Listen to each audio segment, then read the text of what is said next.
Hey math students, this is Mrs. Heskett. Today we're going to work on finding the whole from a percent. So this is where you need to find, you're given part of the percent, and then you're given part of the quantity, but you have to find the whole of the quantity. So let's start with 21 is 60% of what? That's what we have to find. So the first step you need to do is take the percent and put it over 100 as a fraction.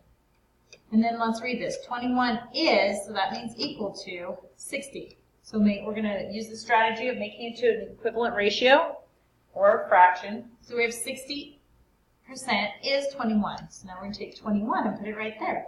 Now we're trying to find what goes down here below that fraction in the denominator. So let's look at our fraction that we have, our full fraction. We can simplify this by crossing out a 0, and then we have 6/10. Well, 6 doesn't go into 20, so that's still not going to work for us. We need to take and make this into a more simplified fraction. So if we divide by 2, we get 3/5. Now can we make 3 into 21? Yes, by multiplying by 7. So then on whatever we do to the numerator, we have to do to the denominator. So we take 5 times 7 as well, and 5 times 7 is 35. So 21 is 60% of 35. So that would be finding the whole from a percent.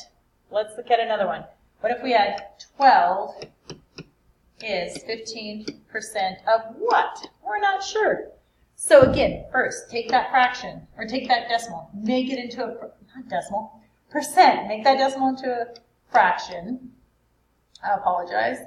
And then we have to look. So this is the 15% right here. So now we're going to take that, and when you look here, 12 is 15%. So we're going to put our 12 over here. So we have 15 is equal to 12. So now we have to 100. What's that going to be equal to? Well, 15, we can't make that into a 12, but we can simplify it by dividing by 5.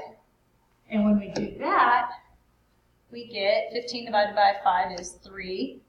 100 divided by 5 is 20. So now that's our new fraction. We'll cross that old one out. How do we go from 3 to 12? Well, we take it times 4. And 20 to the unknown, we'll do the same thing. If we take it times 4 on the numerator, we have to take it times 4 on the denominator. So then we get 80. So 12 is 15% of 80.